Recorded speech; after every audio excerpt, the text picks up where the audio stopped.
What's going on, everybody, and welcome to the second installment of my tutorial series on how to improve your infantry KDR or your infantry skill. Welcome back, everyone, and for those who are just sort of joining us, there's actually a first video to this series.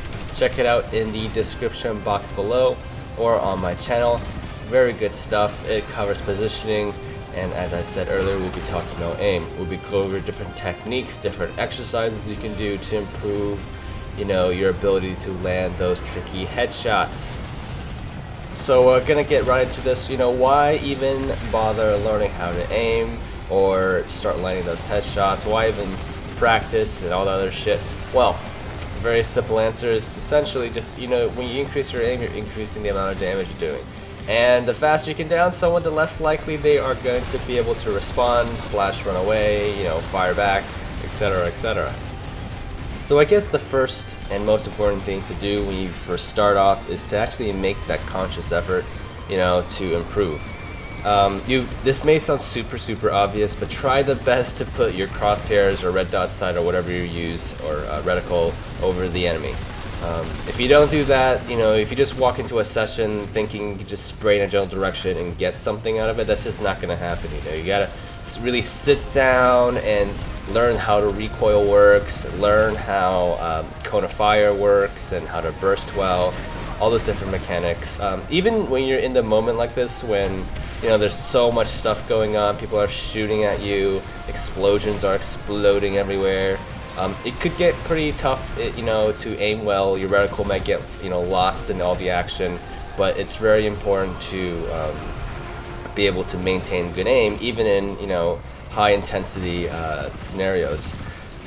So, yeah, they're not the best players, but as you can see in this footage here, I am always strafing side to side when I'm shooting, and that just really makes me a much harder target to hit. If you're sitting still, it's just, you're just a sitting duck, essentially. I don't like to stand still in this game because there's just so many snipers, so many different ways to die, and being an easy target is really last on my list. Next piece of advice that I can give you guys is to always know where your hip fire reticle is. That's those four little lines you see on the screen when you're not aiming down the sights. They can get kind of lost in the heat of the battle because they're white, they're kind of small, bullets are flying everywhere, explosions are going off.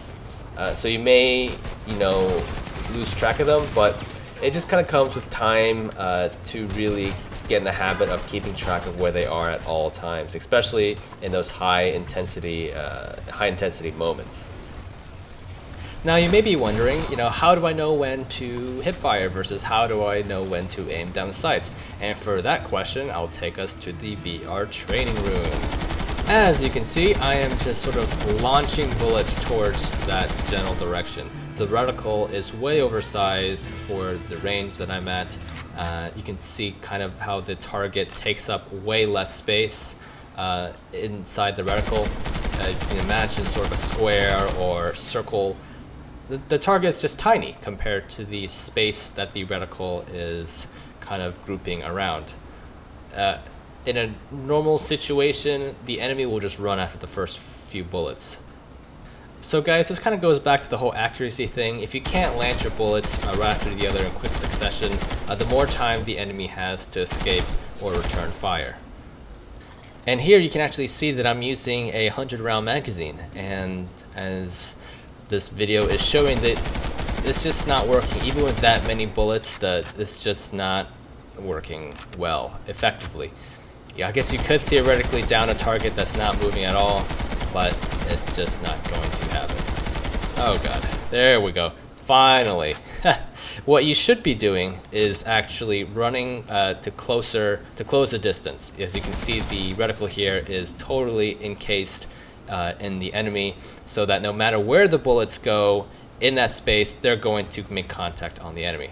And here I'm just showing you guys, if you want to land headshots in close quarters, that actually lowers the time to kill dramatically. Alright, so I'm sure you guys are dying to see how this all works out in actual gameplay. This clip here has two little tips I would love to go over with you. The first one is paying attention to your sound and your surroundings, and I'll just shut up here so you can hear it. So for you guys that did catch that, that was a light assault jetpack. Start learning different sounds of all the factions, especially the infiltrators. They have a unique sound. Start learning how to locate your enemies just based on sound, like get to know the jetpack sound and all that stuff. Eventually you even start to learn the footstep, you know, figure out where they are. Very, very useful tool.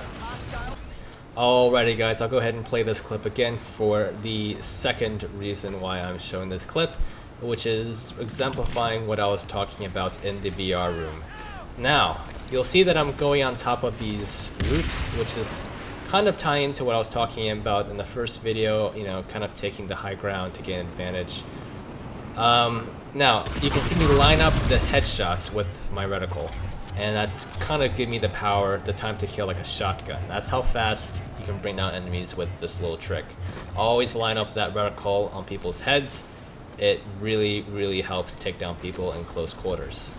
On to the next. So, next topic, it's going to be about how to improve your aiming down sights, or ADS accuracy. Very, very important skill to master. It'll make you a killer on the battlefield if you can really get this down. As you can see, I'm just shooting them as they come out of the sunder, just sort of farming away here. And here's the point I really want to showcase. These two heavies come out, try to take me out, but because I can line up the headshots and switch targets easily, they both die. Now while this footage is rolling guys, I want to go over another piece of advice that would really help a lot of you. Try to only engage enemies that you know you can kill. Given with your accuracy and how far they are and all that, try to kind of scope out in your mind, you know, okay, can I kill these guys? And if you can, take them out. If they're too far away or if they're turning a corner, don't shoot at them, because the only thing you'll do is take off a few shield points, and then you've also let them know where you are. You know, that's a no bueno. Never good to do that. Now I know guys, you're probably thinking, you know, how do I improve this? This seems like a really useful skill. Well, for that, I bring you back to the VR room. And as you can see, I kind of have some rust there in my aim, but I start landing better shots after that. Now, this is a simple exercise you can do starting now, which is essentially go into the VR room and strafe shooting those dummies. Try your best to land for the headshots. Pick a weapon that you normally use and stick to that one weapon, because I cannot tell you how many people tell me or try to tell me that they play like 5 different weapons with all different recoil patterns, and they expect to somehow have good muscle memory. I just don't get it. Just master one weapon, and I kind of struggle here. Master one weapon and master its recoil and its bursting pattern and all that good stuff.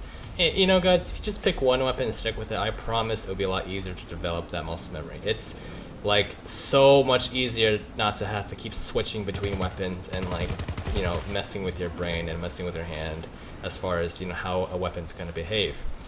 The one weapon I would suggest using would be any of the NS variants of the different weapon classes. I like the LMG version, the NS15M I think it's called. I'm using the carbine here. Very good weapon as well. Very accurate, perfect for these sort of exercises, and you can use it in all 3 factions. Also guys, don't forget to start practicing AD strafing. It's very, very important that you do this, because you need to start learning how to compensate for when your character moves left or right, especially when you change direction, because sometimes your mouse will drag in one direction. Alrighty guys, so the next topic is burst firing, and as you can see, I can take out enemies at a pretty far distance. Not that far, but pretty good distance, just because of the bursting.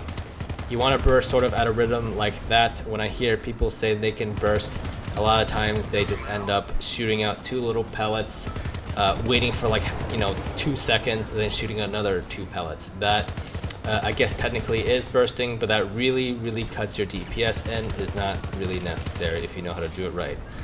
It may be necessary for those extreme shots, but generally you kind of want to keep up a rhythm where you only let up with the mouse for like half of a second. For longer targets, you probably can't 80 strafe like how I'm doing here. Actually, no, right here's a good example.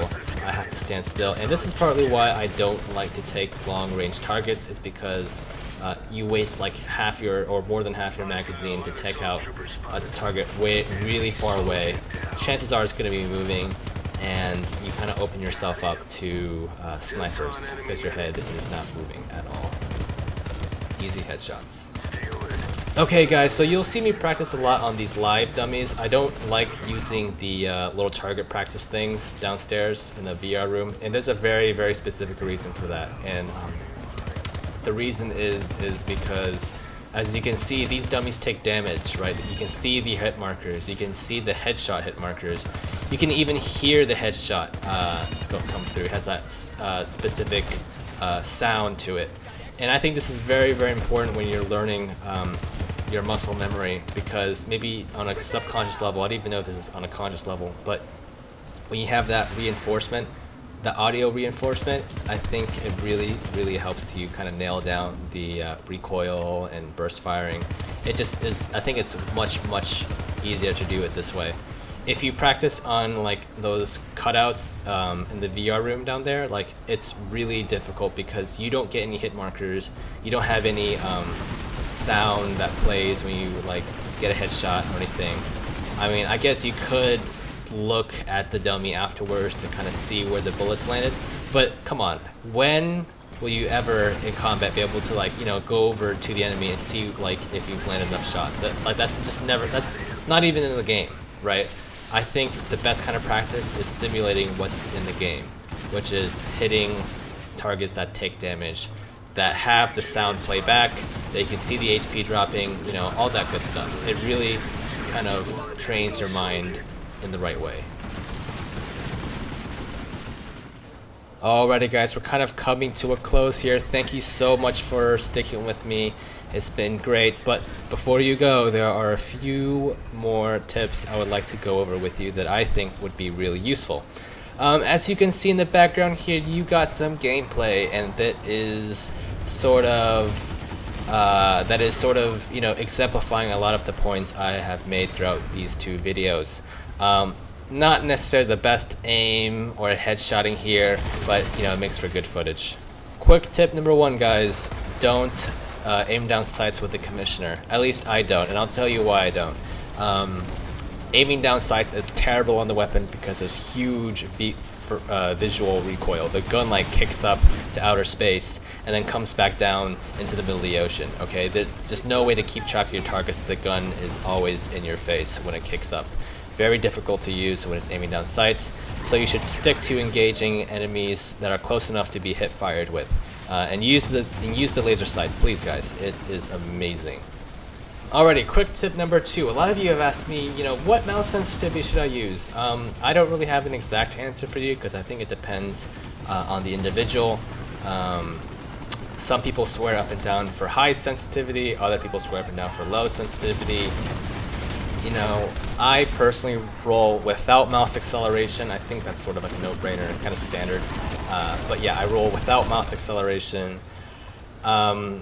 One thing that I do, and I think a lot of games, they have the sensitivity between ADS and hipfire. So when you aim down sights, it's like half the sensitivity of your hipfire.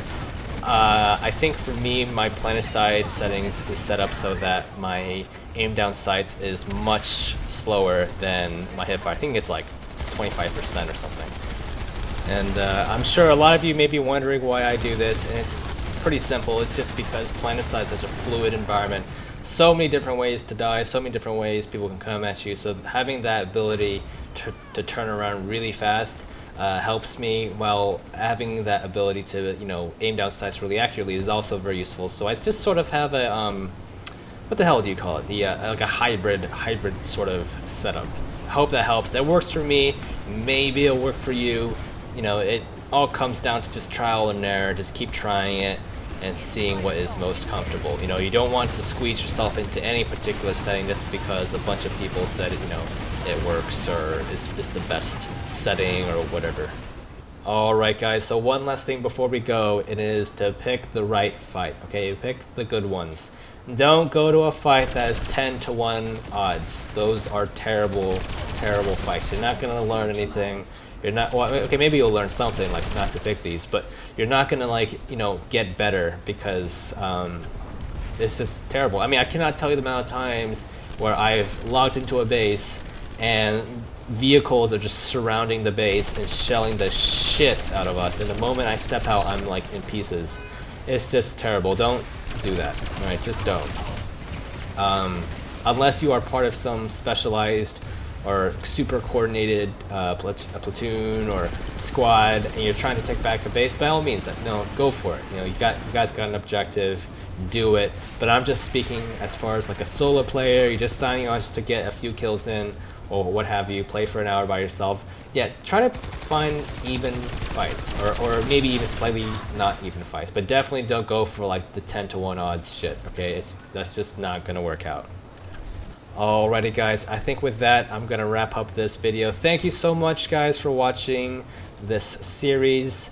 Go ahead and comment in the comment section below if there's anything you want me to go over for future videos.